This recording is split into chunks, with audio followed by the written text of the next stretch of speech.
বাংলাদেশ তার আকাশ প্রতিরক্ষা ব্যবস্থা আরও জোরদার করার লক্ষ্যে চীনের সঙ্গে উচ্চ পর্যায়ের আলোচনা চালিয়ে যাচ্ছে। ২০২৫ সালের ১৩ই মে বাংলাদেশ সেনাবাহিনীর অর্ডিন্যান্স শাখার প্রধান মেজর জেনারেল আবু বকর সিদ্দিক খানের নেতৃত্বে একটি প্রতিনিধি দল চীনা ভ্যানগার্ড কোম্পানির সঙ্গে এ বিষয়ে আলোচনা করেন বলে বিভিন্ন সূত্রে জানা গেছে। এ আলোচনায় উঠে আসে বেশ কয়েকটি গুরুত্বপূর্ণ প্রতিরক্ষা সরঞ্জামের বিষয়। এর মধ্যে রয়েছে HQ-17AE মিসাইল সিস্টেম, যা রাশিয়ান টোর M1 এর আধুনিকায়িত সংস্করণ।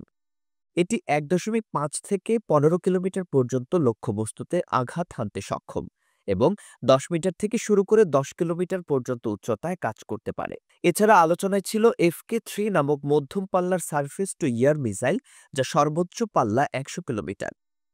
এই সিস্টেমে ব্যবহৃত হয় JAS রাডার, যার কার্যক্ষমতা ৫০ থেকে ২০০ কিলোমিটার পর্যন্ত বিস্তৃত।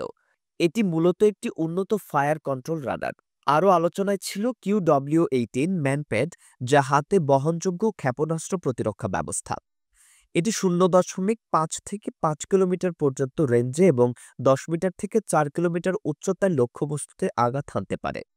সম্প্রতি ভারতের একটি রাফাল যুদ্ধবিমান ভূপাতিত হওয়ার ঘটনায় অনেকেই চীনের তৈরি জেন সিরিজের যুদ্ধবিমানকে দায়ী করলেও আরও একটি যুক্তিসঙ্গত ব্যাখ্যা হতে পারে, যেখানে ভারতীয় জেট বিমানগুলো সীমান্তের নিকটবর্তী হলে পাকিস্তান আচমকাই তাদের স্থলভিত্তিক আকাশ প্রতিরক্ষা সিস্টেম সক্রিয় করে মিসাইল নিক্ষেপ করে।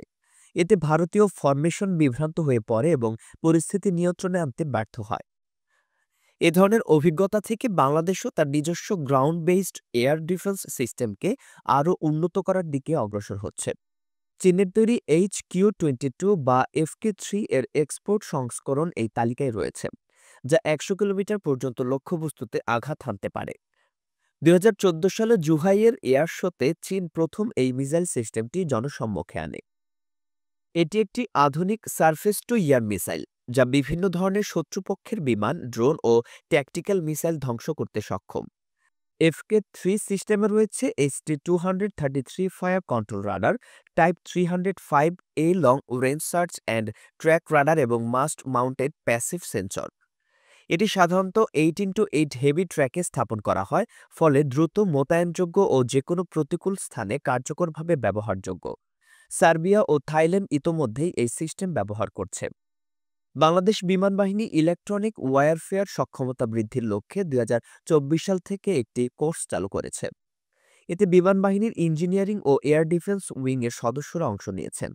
ধারণা করা হচ্ছে বাহিনী ইতোমধ্যে ইলেকট্রনিক ওয়ারফেয়ার সিস্টেম সংগ্রহ করেছে বা সংগ্রহের প্রক্রিয়ায় রয়েছে।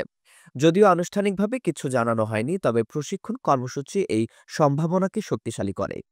বাংলাদেশ সেনাবাহিনী বর্তমানে ফ্রান্সের থ্যালেস কোম্পানির তৈরি ইলেকট্রনিক ওয়ারফেয়ার সিস্টেম ব্যবহার করছে, যা মূলত যোগাযোগ ব্যবস্থায় বিঘ্ন ঘটানোর কমিউনিকেশন জ্যামার জন্য ব্যবহৃত হয়। বাংলাদেশ সেনাবাহিনী আগামী যুদ্ধক্ষেত্রে ড্রোন নির্ভর লড়াইয়ের জন্য প্রস্তুতি নিচ্ছে। তারা অ্যাটাক ড্রোন, অ্যান্টি ড্রোন গান ও জ্যামিং প্রযুক্তির উপর নিয়মিত প্রশিক্ষণ গ্রহণ করছেন, যা দেশের প্রতিরক্ষা সক্ষমতাকে আরও শক্তিশালী করবে।